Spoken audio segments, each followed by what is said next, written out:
ce qui en est ressorti fait l'objet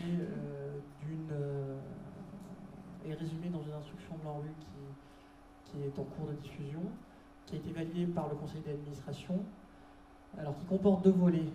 La sortie de convention, en résumé, c'est deux axes. Un axe un petit peu administratif et financier qui vise à clarifier ce qui se passe après les 5 ans de la convention. Donc là, en résumé, il faudra fixer des bornes pour que ces opérations aient une durée de vie limitée dans le temps de la convention.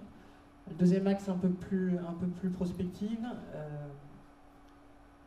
les élus ont dit le premier risque, le risque le plus important, c'est le risque que la dynamique partenariale qui a été initiée ou accélérée grâce au projet de rénovation urbaine retombe. Donc il faut trouver une manière de poursuivre cette dynamique. Donc ça, c'est remonté très fortement des élus. Donc dans le premier sujet de prospective qui sera à mener, les conseils d'administration de l'ANRU invitent les porteurs de projets et l'État local à réfléchir, c'est quelle forme de travail, de coopération, de gouvernance se met en place une fois que ces conventions arrivent à échéance. Donc ça, c'est le premier axe important. Le deuxième axe, c'est comment pérenniser les investissements. Et là, on renvoie sur le débat qu'on a eu ce matin, c'est la mise en place de la gestion urbaine de proximité.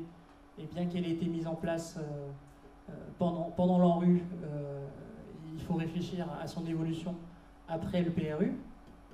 Et dans ce volet gestion urbaine de proximité, il y a également tout le volet social, services rendus aux habitants. Donc il y a cette question-là à résoudre dans le travail de prospectif. Le troisième axe, c'est l'axe sur lequel le maire a insisté ce matin, c'est comment, sur la dynamique d'emploi qui a été initiée avec la mise en œuvre des clauses d'insertion, on peut démultiplier l'énergie qui a été mise sur ce sujet-là. Donc, en résumé, il y a 3 axes de prospective principaux qui ont été mis en avant par les groupes de réflexion composés de ces élus et de ces partenaires nationaux. C'est la stratégie urbaine, comment on poursuit la diversification résidentielle dans ces quartiers, quel retour sur le marché de l'habitat, là où il est prépondérant. Le deuxième volet, c'est consolider le travail fait sur la gestion urbaine de proximité et le faire évoluer.